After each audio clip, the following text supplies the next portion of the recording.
అండి అందరికీ నమస్కారం. నేను మీ కట్టా కార్తీక్. 2025 సంవత్సరానికి వీడ్కోలు పలుకుతూ 2026 సంవత్సరానికి స్వాగతం పలుకుతూ నన్ను ఆదరిస్తున్న, అభిమానిస్తున్న, ఆస్వాదిస్తున్న మీ అందరికీ కూడా ముందస్తుగా నూతన సంవత్సర శుభాకాంక్షలు తెలియజేస్తూ ఈ వీడియోలో తెలంగాణ కాంగ్రెస్ 2025లో ఎలా ఉంది, 2026లో కాంగ్రెస్ పార్టీ తలరాత ఎలా ఉండే అవకాశం ఉంది అనేది మాట్లాడుకునే ప్రయత్నం చేద్దాం. అంటే రేవంత్ రెడ్డి పరిపాలన ఎలా ఉంది, ఎలా ఉండే అవకాశం ఉంది రాజకీయంగా, పరిపాలన పరంగా అనేది మాట్లాడుకునే ప్రయత్నం చేద్దాం. 2023 సార్వత్రిక ఎన్నికల్లో 65 సీట్లతోటి 64 కాంగ్రెస్ పార్టీకి, 1 సీటు మిత్రపక్షం సిపిఐకి 65 సీట్లతోటి కాంగ్రెస్ ప్రభుత్వం ఏర్పడింది. ఆ రోజుల్లో అందరూ అనుకుంది ఏంటంటే ఈ ప్రభుత్వం ఎన్నాళ్ళు నిలబడిద్ది, అసలు రేవంత్ రెడ్డి మాట ఎమ్మెల్యేలు వింటారా, సీనియర్లు వింటారా, కాంగ్రెస్లో గ్రూపులు ఎక్కువ, స్వేచ్ఛ ఎక్కువ, స్వతంత్రం ఎక్కువ, ఎవరి ఇష్టారాజ్యం వాళ్ళది, రేవంత్ రెడ్డి వాళ్ళందరినీ కంట్రోల్ చేసుకొని పార్టీని, ప్రభుత్వాన్ని ముందుకు తీసుకెళ్లగలరా అనుకున్నారు. కానీ నిజానికి రేవంత్ రెడ్డి పార్టీ మీద, ప్రభుత్వం మీద తనదైన గ్రిప్ని ఈ 2 సంవత్సరాల కాలం తెచ్చుకోగలిగారు. అందులోనూ 2025 అయితే పూర్తిగా తన గ్రిప్లోకి పార్టీని, ప్రభుత్వాన్ని తెచ్చుకున్నారు. ఇప్పుడు మంచి అయినా రేవంత్ రెడ్డే, చెడైనా రేవంత్ రెడ్డి, పాజిటివ్ అయినా రేవంత్ రెడ్డి చుట్టూని చర్చ, నెగిటివ్ అయినా రేవంత్ రెడ్డి చుట్టూని చర్చ. కొంతమంది రేవంత్ రెడ్డి పరిపాలన బాగుంది అనొచ్చు, కొంతమంది అస్సలు బాగలేదు అనొచ్చు. ఏదేమైనా రేవంత్ రెడ్డి చుట్టూ తన చర్చ నడుపుకోగలుగుతున్నాడు, తనను కేంద్ర బిందువుగా మార్చుకోగలిగారు. అది నిజంగా ఒప్పుకోదగ్గ విషయం. సీనియర్లు కూడా రేవంత్ రెడ్డి కంట్రోల్లోకి వెళ్ళిపోయారు. నిజానికి 2024 పార్లమెంట్ ఎన్నికల్లో కొంత అటు ఇటు అయింది ఫలితం. నిజానికి 12-13 స్థానాలు కాంగ్రెస్ పార్టీకి రావాలని టార్గెట్ పెట్టుకున్నారు, అధికారంలో స్టేట్లో ఉన్నారు కాబట్టి. కానీ అనుకున్న రాలే, 8 పార్లమెంట్ స్థానాలే వచ్చాయి. పైగా అయితే ఇక్కడ వీళ్ళకి అడ్వాంటేజ్ ఏంటంటే బీఆర్ఎస్ పార్టీకి 1 సీటు కూడా రాలేదు. డిసడ్వాంటేజ్ ఏంటి అంటే కాంగ్రెస్కి దేశంలో బీజేపీ శత్రువు, బీజేపీ 8 పార్లమెంట్ స్థానాలు సాధించగలిగింది. అంటే బీజేపీని అడ్డుకట్టు వేయటంలో ఫెయిల్ అయ్యారు, వాళ్ళు అనుకున్న స్థానాలు రీచ్ కావడంలో ఫెయిల్ అయ్యారు.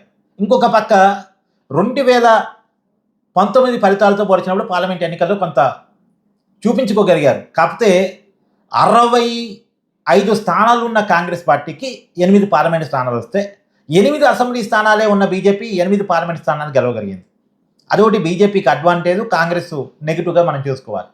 సరే 2025లో, సరే 24 అయిపోయింది, 25లో జూబ్లీహిల్స్ ఉప ఎన్నిక జరిగింది. తర్వాత గ్రామ పంచాయతీ ఎన్నికలు జరిగింది. గ్రామ పంచాయతీ ఎన్నికల్లో మెజార్టీ స్థానాలని కాంగ్రెస్ దక్కించుకోగలిగింది. దగ్గర 7,500 పైగా గ్రామ పంచాయతీని కాంగ్రెస్ పార్టీ గెలిచింది. ఇది పార్టీ గుర్తుల మీద జరిగిన ఎన్నిక కాదు కాబట్టి కరెక్ట్గా చెప్పడానికి ఏముండదు. కాంగ్రెస్ చెప్పుకుంటాను మేము 8,000కి పైగా గెలిచామని. సరే 7,500 అయితే కాంగ్రెస్ మద్దతుదారులు గెలిచినట్టు లెక్కలు చెప్తున్నాయి. ఇంకో పక్క జూబ్లీహిల్స్లో గెలవటం, నిజానికి అర్బన్ ప్రాంతాల్లో కాంగ్రెస్కి బలం లేదు అని అనుకుంటాం. నిజంగా 2023 సార్వత్రిక ఎన్నికల్లో కానీ, పార్లమెంట్ ఎన్నికల్లో కానీ జిహెచ్ఎంసీ పరిధిలో కాంగ్రెస్ ఎలాంటి పర్ఫార్మెన్స్ చూపించలేకపోయింది. కానీ జూబ్లీహిల్స్ ఉప ఎన్నికలో కాంగ్రెస్ గెలవటం, 2024 సికింద్రాబాద్ కంటోన్మెంట్ బై ఎలక్షన్లో కూడా కాంగ్రెస్ గెలవటం, అంటే బీఆర్ సిట్టింగ్ సీట్లలో అక్కడ ఎమ్మెల్యేలు చనిపోతే వచ్చిన ఎన్నికల్లో కాంగ్రెస్ పార్టీ గెలవటం అనేటువంటిది రేవంత్ రెడ్డి మార్కును పెంచింది. రేవంత్ రెడ్డికి మీద నెగిటివ్ ఉంది తీవ్రంగా అనేటువంటి పాయింట్ని లేదు రేవంత్ రెడ్డి ప్రభుత్వం పట్ల ప్రజల్లో పాజిటివ్ ఒపీనియన్ కూడా బలంగానే ఉంది అనేటువంటి దాన్ని తను చూపించుకోగలిగారు.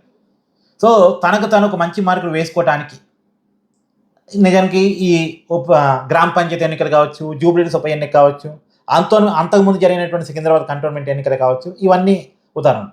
నిజానికి రేవంత్ రెడ్డి ప్రభుత్వం మీద వ్యతిరేకత ఉన్నప్పటికీ దాన్ని క్యాచ్ చేసుకునే స్థాయిలోకి ఇంకా బీఆర్ఎస్ పార్టీ రాకపోవడం ఫలితంగా రేవంత్ రెడ్డికి కూడా స్ట్రాటజీలు బాగా తెలుసు కాబట్టి ఎన్నికలప్పుడు ఎలా మేనేజ్ చేసుకోవాలో, అధికారం కూడా చేతిలో ఉండటం ఫలితంగా ప్రతి విజయం దక్కించుకోగలుగుతున్నాడు, తన మార్కును వేసుకోగలుగుతున్నాడు. సరే పాలనా పరంగా మాత్రం కొన్ని ఒడిదుడుకులు ఉన్నాయి. ఇంకా రేవంత్ రెడ్డి పరిపాలన మీద పూర్తి స్థాయిలో గ్రిప్ సాధించలేదు అనేటువంటిది ఉంది. కాకపోతే రేషన్ కార్డుల పంపిణీ, ఇందిరమ్మ ఇళ్ల పంపిణీ, ఈ 2 రేవంత్ రెడ్డికి మంచి పేరు తీసుకొచ్చాయి. తర్వాత గృహజ్యోతి అంటే 200 యూనిట్ల కంటే తక్కువ విద్యుత్ కాల్చే వాళ్ళకి ఉచిత విద్యుత్ ఇస్తున్నాం అనేటువంటిది మంచి పేరు తీసుకొచ్చింది. కానీ రైతుల్లో కొంత చెడ్డ పేరు ఉంది. అంటే రైతు భరోసా విడుదల చేయటం కావచ్చు సకాలంలో, తర్వాత వాళ్ళ వడ్ల కొనుగోలు కావచ్చు, కటింగ్లు, మిర్రలు దోపిడీ, తర్వాత బోనస్లు టైం టు టైం వేయటంలో కావచ్చు. సో రైతుల్లో కొంత వ్యతిరేకత ఉంది. ఈ రైతుల్లో వ్యతిరేకతని రేవంత్ రెడ్డి సరి చేసుకోగలిగితే అతనికి లైఫ్ ఉంటుంది. నిజానికి మంచి ఉంది, చెడు ఉంది. పరిపాలనా పరంగా 2 రకాలుగా ఉంది. కానీ మంచి అయినా, చెడైనా తన చుట్టూనే మంచికైనా కారణం రేవంత్ రెడ్డి, చెడుకైనా కారణం రేవంత్ రెడ్డి అనిపించుకున్నాడు. కాబట్టి అభివృద్ధి విషయంలో రేవంత్ రెడ్డి ముందుకెళ్ళటం లేదు అనేది మాత్రం పేరుంది. ఎందుకంటే ఆయన వచ్చిన తర్వాత పెద్దగా కంపెనీలు ఏమీ రాలేదు. హైదరాబాద్ బ్రాండ్ పడిపోయింది. రియల్ ఎస్టేట్ మార్కెట్ పడిపోయింది అనేది ఉంది. దాన్ని కూడా క్లీన్ చేసుకోవడం కోసం, ఆ వ్యతిరేకతను కూడా లేకుండా చేసుకోవడం కోసం తీవ్రమైన ప్రయత్నం చేస్తున్నాడు. ఈ మధ్యనే పెట్టుబడుల సదస్సు పెట్టాడు రేవంత్ రెడ్డి గారు. మామూలుగా అది చంద్రబాబు నాయుడు గారు బ్రాండ్ పెట్టుబడుల సదస్సు పెట్టమన్నది. కానీ ఆ స్కూల్ నుంచి వచ్చిన వ్యక్తిగా ఈయన కూడా పెట్టుబడుల సదస్సు హైదరాబాద్లో పెట్టారు. సరే, కొన్ని లక్షల కోట్లతో పెట్టుబడులు అయితే ఎంఓయూలు కుదిరాయి. మరి ఏ మేరకు ల్యాండ్ అవుతాయో చూడాలి. నిజానికి వాటిని ల్యాండ్ చేసుకోగలిగితే రేవంత్ రెడ్డి వచ్చిన తర్వాత అభివృద్ధి లేదు అనే దాన్ని పురుస్తా పెట్టుకునేటువంటి అవకాశం ఉంటుంది. ఇప్పుడు రేవంత్ రెడ్డికి కాల పరీక్ష ఉంది 2026లో. ఎందుకంటే ఎంపీటీసీ, జడ్పీటీసీ ఎన్నికలు ఉన్నాయి. అందులోనూ జనవరిలో 117 మున్సిపాలిటీలకి 6 కార్పొరేషన్లకి ఎన్నికలు జరగబోతున్నాయి. తర్వాత జిహెచ్ఎంసీ ఎన్నికలు ఎలా జరగబోతున్నాయంటే జిహెచ్ఎంసీ, సైబరాబాదు, మల్కాజిగిరి అంటే 3 భాగాలుగా చేసి ఎన్నికలు జరుపుతారట. ఈ 3 భాగాలుగా చేసే ఎన్నికలు ఏప్రిల్, మేలో ఉండొచ్చేమో. ఇప్పుడైతే జనవరిలో మున్సిపాలిటీలకి, కార్పొరేషన్లకి ఎన్నికలు ఉన్నాయి. తర్వాత ఎంపీటీసీ, జడ్పీటీసీ ఎన్నికలు ఉన్నాయి. ఇవన్నీ కూడా పార్టీ గుర్తుల మీద జరిగే ఎన్నికలు. గ్రామ పంచాయతీ ఎన్నికలేం పార్టీ గుర్తుల మీద జరిగే ఎన్నికలు కావు. కానీ రాబోయేదంతా పార్టీ గుర్తుల మీద జరిగే ఎన్నికలు కాబట్టి వీటిలో గెలవటం అనేది చాలా ఇంపార్టెంట్. పైగా ఖైరతాబాద్లో ఉప ఎన్నిక వచ్చే అవకాశం ఉంది. ఆ ఖైరతాబాద్ ఉప ఎన్నిక కేవలం దానం నాగేందర్ బీఆర్ఎస్ పార్టీ నుంచి కాంగ్రెస్ పార్టీలోకి రావటం వల్ల వచ్చే ఎన్నిక. కాబట్టి అక్కడ కూడా కాంగ్రెస్ పార్టీని గెలిపించుకోవాల్సిన బాధ్యత ఉంటుంది. ఇప్పుడు ఆ స్థానంలో కాంగ్రెస్ పార్టీ గెలిస్తేనే పార్టీ మారిన ఎమ్మెల్యేలు హ్యాపీగా ఉంటారు. లేకపోతే పార్టీ మారిన వాళ్ళు మళ్ళా మేము ఇప్పటికే మారలేదని చెప్పుకుంటున్నారు. వాళ్ళ పాత పార్టీలో పోవడానికి ప్రయత్నం చేయటమో, లేదు అంటే బీజేపీలో పోవడానికి చేసే ప్రయత్నాలు చేయడం, ఏదో చేసే అవకాశం కూడా ఉంటుంది. సో ఖచ్చితంగా ఖైరతాబాద్ ఉప ఎన్నిక గెలవటం అనేది రేవంత్ రెడ్డి గారు చాలా ఇంపార్టెంట్. తర్వాత మున్సిపాలిటీలు గెలవటం అంటే గ్రామాల్లో అనుకూలత ఉందని చూపించుకున్నారుగా గ్రామ పంచాయతీ ఎన్నికల్లో. ఇప్పుడు అర్బన్ ప్రాంతాల్లో కూడా తనకు అనుకూలత ఉందని చూపించుకోగలగాలి.